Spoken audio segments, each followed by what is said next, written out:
জয় শ্রীকৃষ্ণ, জয় রাধে, জয় গোবিন্দ। মোক্ষদা একাদশী একটি শুভ দিন, যা পাপ থেকে মুক্তির জন্য এবং মৃত্যুর পরে মোক্ষ লাভের জন্য বিষ্ণুর উপাসনার জন্য নিবেদিত হয়। একাদশী গীতা জয়ন্তীর মতো একই দিনে পালিত হয়, যেদিন কৃষ্ণ পাণ্ডব রাজকুমার অর্জুনকে ভগবদ্গীতার পবিত্র উপদেশ দিয়েছিলেন, যা হিন্দু ইতিহাস গ্রন্থ মহাভারতে বর্ণিত। আজ আমরা মোক্ষদা একাদশীর ব্রত মাহাত্ম্য কথা শ্রবণ করব। তাই যারা আজ এই একাদশী করছেন বা করবেন বলে মনস্থ করেছেন, তারা অবশ্যই এই মোক্ষদা একাদশীর ব্রত কথা শ্রবণ করবেন। তাহলে আপনার একাদশী করা সার্থক বলে মণ্ডিত হইবে। এরপর যারা একাদশী করতে পারছেন না, তারাও এই ব্রত মাহাত্ম্য শ্রবণ করবেন, তাহলে আপনাদের আংশিক ফল লাভ হবে। তো চলুন শুরু করা যাক। যুধিষ্ঠির বললেন, হে বিষ্ণু, আপনাকে আমি বন্দনা করি।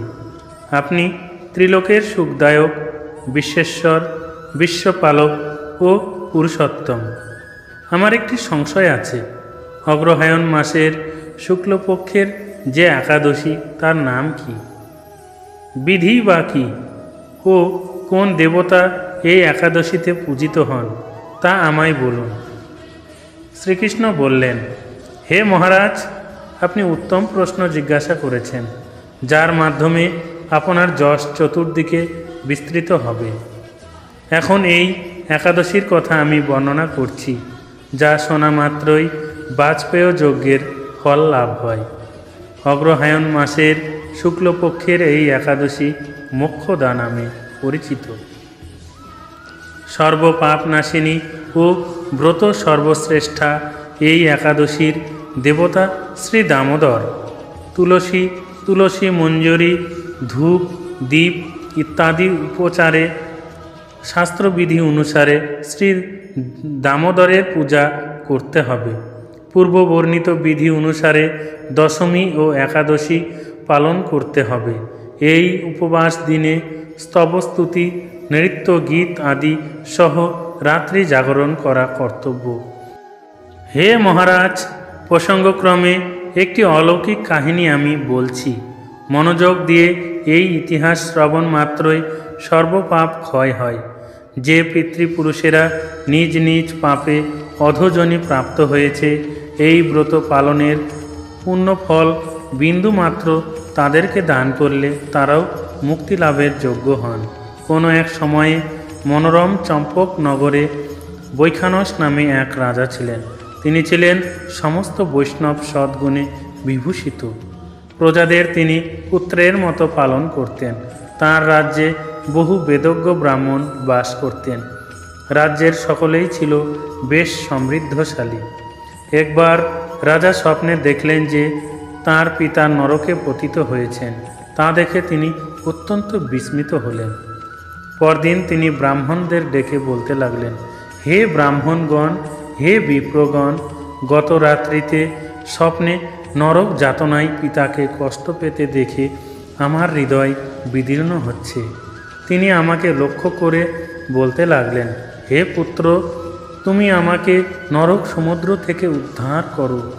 তার সেই অবস্থা দেখে আমার অন্তরে সুখ নেই। আমার এই বিশাল রাজ্য, স্ত্রী, পুত্র, কিছুতেই আমি শান্তি পাচ্ছি না। কি করি, কোথায় যাই, কিছুই বুঝতে পারছি না। আমার পূর্বপুরুষেরা মুক্তিলাভ করতে পারেন এমন কোনো পুণ্যব্রত, তপস্যা ও যোগের কথা আমাকে উপদেশ করুন, তা আমি অনুষ্ঠান করব।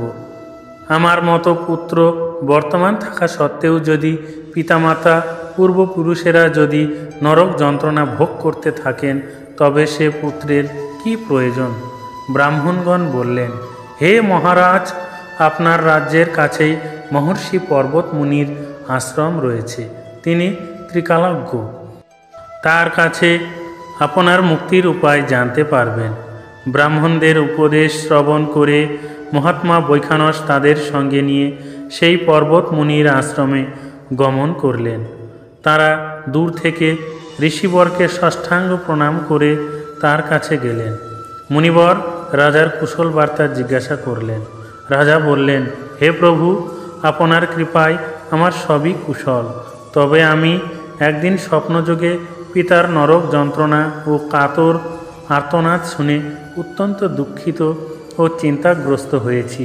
হে ঋষিবর, কোন পুণ্যের ফলে সেই দুর্দশা থেকে তিনি মুক্তি পেতে পারেন, তার উপায় জানতেই আমি আপনার শরণাগত হয়েছি।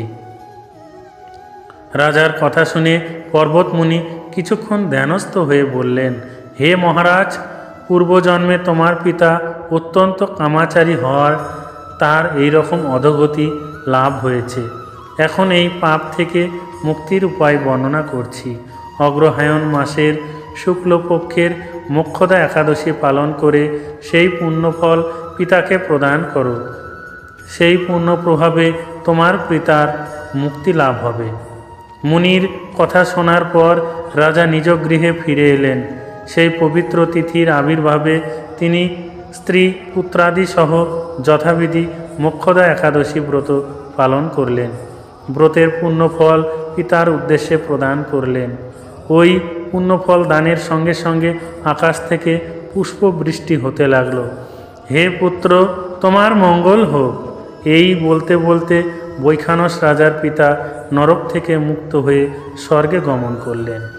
হে মহারাজ যুধিষ্ঠির, যে ব্যক্তি এই মঙ্গলদায়িনী মোক্ষদা একাদশী ব্রত পালন করে তার সমস্ত পাপ বিনষ্ট হয় এবং মৃত্যুর পর মুক্তি লাভ হয়। এই ব্রতের পুণ্য সংখ্যা আমিও জানি না। চিন্তমণির মতো এই ব্রতটি আমার অত্যন্ত প্রিয়। এই ব্রত কথা যিনি পাঠ করেন এবং যিনি শ্রবণ করেন উভয়ই বাজপেয় যজ্ঞের ফল প্রাপ্ত হন। তাহলে গুরুর কৃপায় আপনারা মনোযোগ সহকারে এই মোক্ষদা একাদশীর ব্রত মাহাত্ম্য কথা শ্রবণ করবেন। তাহলে আপনাদের জীবনের সব দুঃখ দূর হবে, পাশাপাশি আপনাদের পূর্বজরা নরক যাতনা থেকে মুক্তি পেয়ে স্বর্গ লাভ করবে। পিতা এবং পূর্ববর্গরা যদি স্বর্গ লাভ করে তাহলে আপনারা তাকে অর্থাৎ আপনাকে আশীর্বাদ প্রদান করবেন, যার ফলে আপনার জীবন সুখী হয়ে উঠবে। তাই আপনারা মনোযোগ সহকারে এই ব্রত অবশ্যই পালন করবেন। ঈশ্বর আপনার মঙ্গল করুন। জয় শ্রীকৃষ্ণ, জয় রাধে, জয় গোবিন্দ, জয় গোপাল, জয় মোক্ষদা একাদশী।